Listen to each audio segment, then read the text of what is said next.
ചേലക്കരയിലെ ചെക്കന്മാരൊക്കെ ഇപ്പൊ ക്ലാസ് ആട്ടാ. അതിനൂതന ഹൈടെക് സാങ്കേതിക വിദ്യകളോടെ വൻ നഗരങ്ങളെ പോലും വെല്ലുന്ന സൗകര്യങ്ങളുമായി നമ്മുടെ ചേലക്കരയിൽ naturals beauty parlour, doctors tower, near bus stand, Chelakkara. മാസങ്ങൾക്ക് മുമ്പ് വേനലേൽപ്പിച്ച കനത്ത പ്രഹരത്തിൽ നിന്ന് മുക്തി നേടിയിരിക്കുകയാണ് ഭാരതപ്പുഴ. മാസങ്ങൾക്ക് മുമ്പ് വേനലേൽപ്പിച്ച കനത്ത പ്രഹരത്തിൽ നിന്ന് മുക്തി നേടിയിരിക്കുകയാണ് ഇന്ന് ഭാരതപ്പുഴ.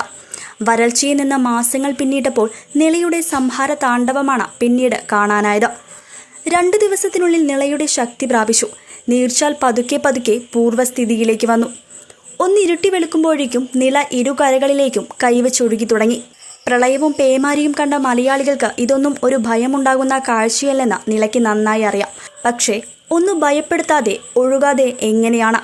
മാസങ്ങൾക്ക് മുമ്പ് നിളയിൽ നിക്ഷേപിച്ച എല്ലാ മാലിന്യ കൂമ്പാരങ്ങളെയും നിള തിരിച്ചു കരയിലേക്ക് എത്തിച്ചു. പുഴയ്ക്ക് കുറുകെ അപ്പോഴും തീവണ്ടികൾ കുതിച്ചു പായുന്നുണ്ടായിരുന്നു. ഒഴുകുന്ന വഴിയിൽ കണ്ട തടസ്സങ്ങളെല്ലാം പരമാവധി നേരിട്ടു.